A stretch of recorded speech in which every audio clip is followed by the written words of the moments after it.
गया। मन कालो कया स्वाण जो कन क्या वे इंसान को, मन कालो कया स्वाण जो, मन कालो कया स्वाण जो कन क्या वे इंसान को, मन कालो कया स्वाण को कन क्या वे इंसान को। गंगा जमुना नए निगटदा पाप जब मन मैल चा, गंगा जमुना नए निगटदा पाप जब मन मैल चा। माँ का साया नहीं है। और जीव कितना मूर्ख होगा, कितना अभागा होगा। माँ और पिता का सुख जीवन में है और फिर भी उनको कहाँ छोड़ दिया? वृद्धाश्रम। हाँ, एक सच्ची घटना आपको सुना रहे हैं। माँ और पिता वृद्धाश्रम में लेटे हुए, अंतिम अवस्था, और उस समय बेटा गया माँ और पिता से मिलने। आश्रमों की क्या आप सब लोग जानते हैं। कोई कोई आश्रम ऐसे होंगे जहां हर प्रकार की व्यवस्था मिलेगी। वहां उस वृद्धाश्रम में रहने के बाद भी माँ को अपना दुख नहीं दिखाई दे रहा है, लेकिन मन में ये चिंता है, मेरा वो बेटा, इसको मैंने कितने प्रेम से पाला, कितने प्रेम से इसका पालन पोषण किया, तो कैसे रह रहा होगा, कैसे जी रहा होगा। हाँ? और जब माँ को मिलने आया अंतिम अवस्था में, अंतिम सांसें ले रही है, उस समय माँ अपने बेटे से कहती है कि बेटा एक काम करना, देखो ना जिस आश्रम में तूने मुझे रखा है ना, इस आश्रम में ना यहाँ पंखे भी नहीं चलते। हाँ? गर्मी में रहना पड़ता है, इसलिए अगर तू कुछ मेरे लिए कुछ करना चाहता है तो कम से कम एक काम कर देना, इस आश्रम में यहाँ पंखे लगा देना।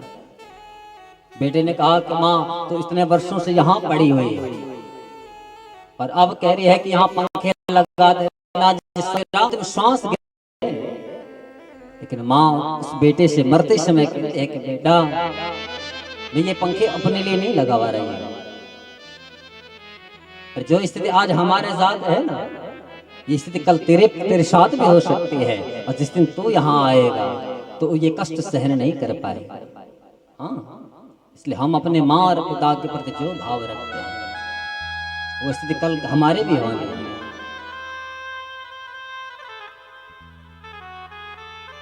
अंतिम सांस भी ले रही है तब भी अपने उस बेटे की चिंता है, कहीं इसके साथ ऐसा हो गया, ये यहाँ पहुंच गया तो कैसे रहेगा, कैसे जिएगा। इसलिए उस मातृ तत्व को समझिए, उसको जानने का प्रयास कीजिए। सृष्टो या सर्ग रूपा जगत वन विधो, पालने आचरात्रे संहारे चापि यस्या जगदिदमखिलं क्रीडनं या पराख्या। पश्यन्ति मध्यमाथो भगवती वैखरी वर्ण रूपा, शाश्मेद वाचं प्रसन्ना विधिहरि गिरिशा राधिता अलंकरोतु।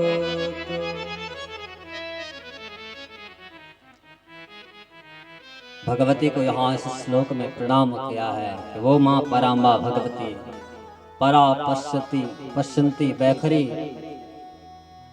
के रूप में प्रत्येक जीव के जीवन में, प्रत्येक जीव की वाणी में निवास करती है। समझना जरा, क्योंकि इस जीवन को चलाने वाली वाणी तो है।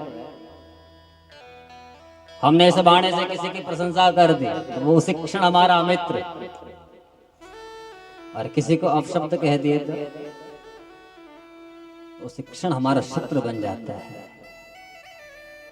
इसलिए कथा केवल कथा नहीं है, कथा तो जीवन जीने की कला भी तो है। इस जीव के संसार में रहना है, जीना कैसे है, संबंध व्यवहार कैसे निभाना है, ये हमारे पुराण ही तो सिखाते हैं।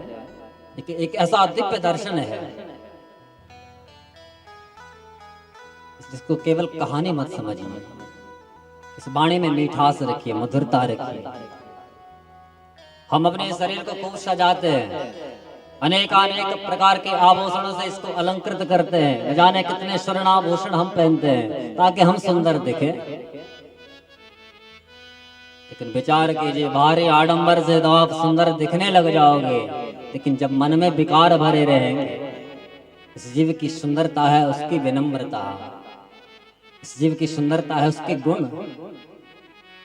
इस संसार में जीव की स्वरूप की पूजा नहीं होती है, इस संसार में जीव के गुणों की पूजा होती है। इसलिए हमारे यहाँ एक गढ़वाली कवि, उन्होंने लिखा है कि लोग दुनिया अपने पापों का नाश करने के लिए गंगा में अवगाहन करने के लिए जाती है, लेकिन अगर यहाँ मैल भरा हो, यहाँ वो काम क्रोध लोभ मोह मत्सरता, ये आंतरिक शत्रु यहाँ अंदर बैठे हो, तो आप करोड़ों बार गंगा में अवगाहन कर लो, तुम्हारा उद्धार नहीं होने वाला है। इसलिए वो कह अपने कवित्व में कहते हैं, हो मन कालो काया स्वाने जो कन क्या वे निशान को। हाँ, गढ़वाली तो आती होगी, ऐसा तो नहीं यहाँ आकर के आप पहाड़ी भाषा को बोल गए। हाँ, हमारे दो खंड है ना, गढ़वाल और कुमाऊं, है तो एक ही है, तो हम पहाड़ी, चाहे गढ़वाल हो चाहे कुमाऊं, हमने तो कभी भेद नहीं किया। मन कालो काया स्वाणी जो कन क्या वे इंसान को, मन कालो काया स्वाणी जो,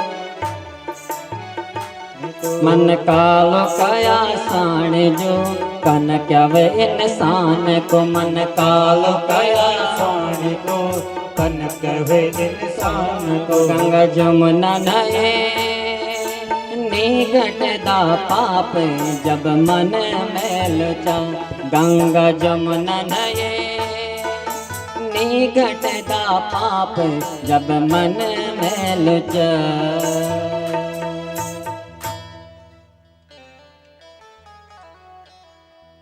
दुनिया पापों को भगाने के लिए, पापों का नाश करने के लिए, पाप नाशने गंगा में डुबकी लगाता है, और डुबकी लगा कर के फिर आए और फिर घर में डंडे बजे। हाँ? उसके पाप कभी नहीं धुलते हैं, ये ध्यान रखना। फिर तो दुनिया दिन भर पाप करेगी, सायंकाल गंगा में जाएगी और अवगाहन करेगी, दिन भर के पाप साफ। हाँ? गंगा उसी के पापों को धोती है, जिससे कदाचित पाप हो गया उसको वो प्रायश्चित कर ले, पश्चाताप उसको होने लग जाए, और तब गंगा में जाए, उसके पाप धोते।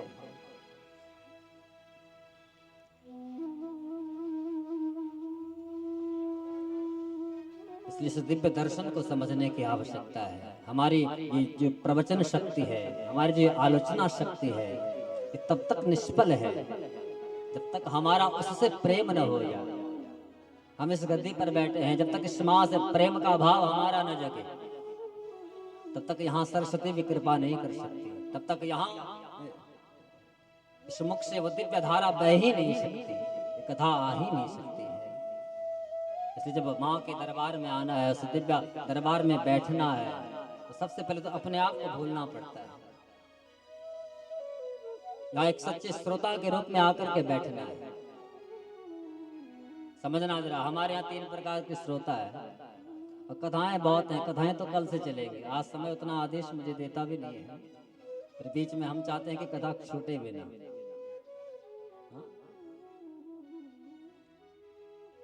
भागवत कथा तो आपने खूब सुनी है, सब लोगों ने सुनी है, लेकिन देवी भागवत की कथा बड़ी गुप्त है। इसे तो भगवान वेद व्यास ने इसको छिपा करके रखा, इसको कभी गाया नहीं है। गाया तब जब जन्मे जाए के अंदर भाव जगा के मेरा पिता इसके अकाल मृत्यु हो चुके हैं सर्प के दंशन से, तो स्वयं वेद व्यास जी को ये गानी पड़ी, जन्मेजय को सुनानी पड़ी। उसकी चर्चा सुनेंगे आप।